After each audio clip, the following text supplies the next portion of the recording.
আসসালামু আলাইকুম রহমতুল্লাহি ওবরাকাতুহু। আজকের এই ভিডিওতে আমি যে টপিকটি নিয়ে আলোচনা করব সেটি হচ্ছে নবম ও দশম শ্রেণীর জীববিজ্ঞান বিষয়ের প্রথম অধ্যায় জীবন পাঠ এর 1.1 থেকে শুরু করে 2.2 এ পর্যন্ত আলোচনা করব আমি আজকে। তো জীববিজ্ঞান বিষয়টা আগে কী সেটা আমাকে বুঝে নিতে হবে। জীববিজ্ঞান মানে হচ্ছে জীবন সম্পর্কিত বিশ্বাস জ্ঞান। জীব বলতে জীবন সম্পর্কিত এবং বিজ্ঞান বলতে বিশ্বাস জ্ঞান, অর্থাৎ জীববিজ্ঞান সমান সমান জীবন সম্পর্কিত বিশ্বাস জ্ঞান। তো জীববিজ্ঞানকে ইংরেজিতে বায়োলজি বলে। বায়োলজি আবার দুইটা শব্দ সমন্বয়ে গঠিত, যথা বায়োস এবং লোগোস।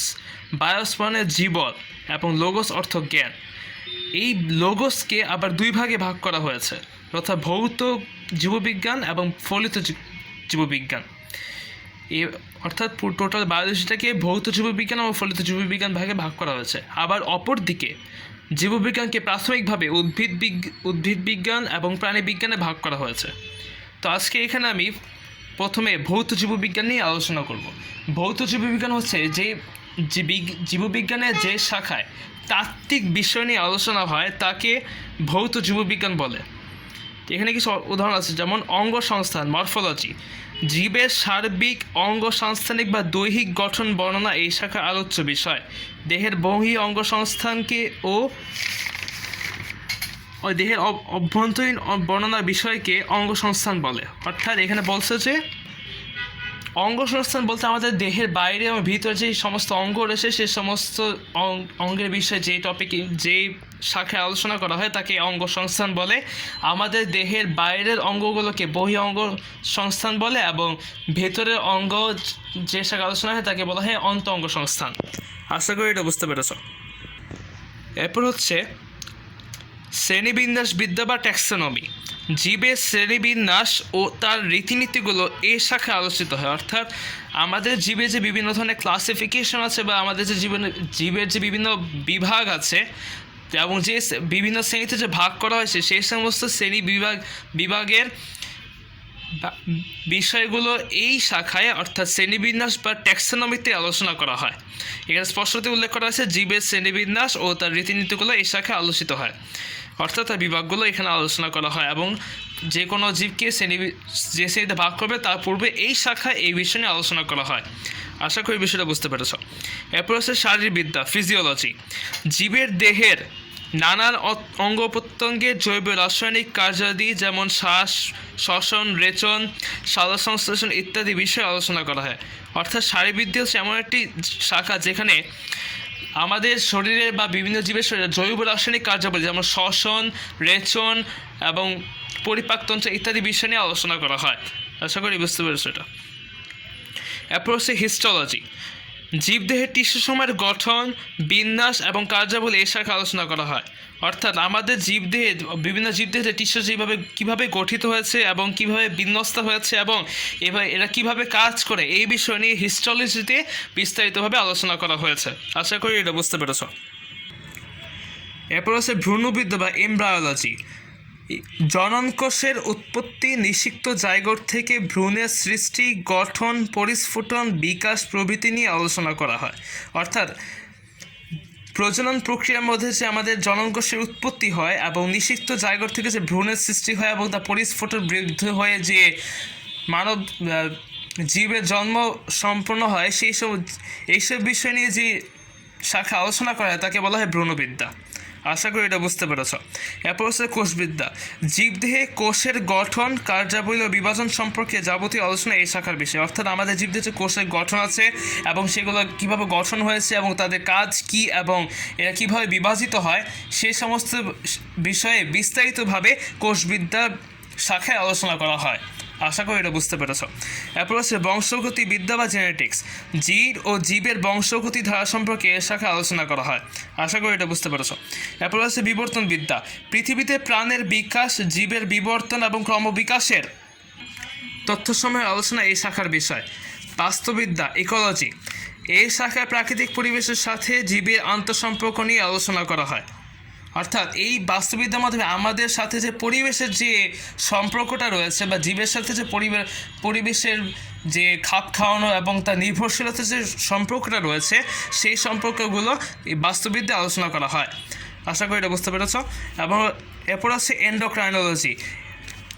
এন্ডোক্রাইনোলজি হচ্ছে জীবদেহের হরমোনের কার্যকারিতা বিষয়ক আলোচনা এই শাখার বিষয়। অর্থাৎ আমাদের জীবদেহের যে বিভিন্ন জীবদের যে হরমোনের যে বিভিন্ন কাজ রয়েছে এবং তাকে কী কী কাজ করে এবং কীভাবে কাজ করে এবং তার শ্রেণীবিভাগ ইত্যাদি বিষয়ে এন্ডোক্রাইনোলজিতে আলোচনা করা হয়। আশা করি এটা বুঝতে পেরেছ। এরপর আছে জীবভূগোল। এই শাখায় ভৌগোলিক সীমারেখায় বিস্তৃতি ঘটা ও অভিযোজন সম্পর্কে আলোচনা করা হয়।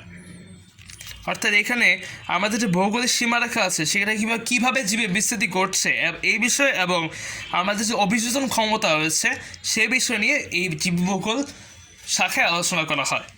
আশা করি এটা বুঝতে পেরেছ।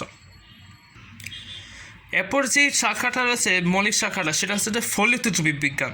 ফলিত জীববিজ্ঞানে জীবন সংশ্লিষ্ট প্রায়োগিক বিষয়সমূহ নিয়ে আলোচনা করা হয়। আচ্ছা, এখানে আমি ফার্স্টে লিখে দিয়েছি এই শাখায় রয়েছে জীবন সংশ্লিষ্ট প্রায়োগিক বিষয়গুলো। অর্থাৎ এখানে আমাদের যে প্রায়োগিক বিষয় রয়েছে সেই বিষয় নিয়ে এই জায়গায় আলোচনা করা হয়। এর মধ্যে কয়েকটি উল্লেখযোগ্য শাখার কথা নিচে উল্লেখ করা হয়েছে, যেমন জীবাশ্ম বিজ্ঞান, প্যালেন্টোলজি। প্রাগৈতিহাসিক জীবের বিবরণ এবং জীবাশ্ম সম্পর্কিত বিজ্ঞানকে জীবাশ্ম বিজ্ঞান বলে। পরজীবীবিদ্যা। পরজীবিতা ও পরজীবী জীবের জীবন প্রণালী এবং রোগ সম্পর্কিত বিজ্ঞান সম্পর্কে এই বিজ্ঞানের জীববিজ্ঞানের এই শাখায় আলোচনা করা হয়। এরপর আছে জীব পরিসংখ্যান বিষয় বিজ্ঞান।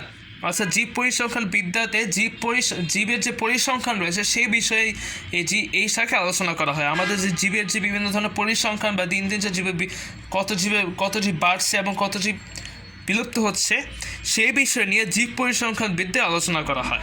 আশা করি এটা বুঝতে পেরেছ। এরপর আছে মৎস্য বিজ্ঞান, ফিশারিজ।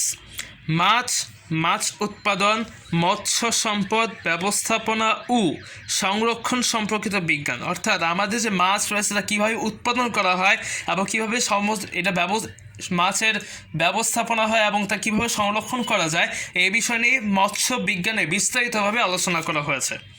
কীটতত্ত্ব, এন্টোমোলজি। কীটপতঙ্গের জীবন, উপকারিতা, অপকারিতা, ক্ষয়ক্ষতি, দমন ইত্যাদি সম্পর্কিত বিজ্ঞান। অর্থাৎ এখানে কীটপতঙ্গের জীবন কিভাবে শুরু হয়, তার কীটপতঙ্গের উপকারিতা কী এবং তার অপকারিতা কী এবং তার কীভাবে যদি কোনো ক্ষয়ক্ষতি করে থাকে তা কীভাবে দমন করা যায় এই বিষয় নিয়ে কীটতত্ত্বে আলোচনা করা হয়। আশা করি এটা বুঝতে পেরেছ। এরপর আছে অণুজীব বিজ্ঞান। অণুজীব সম্পর্কিত বিজ্ঞানকে অণুজীব বিজ্ঞান বলে।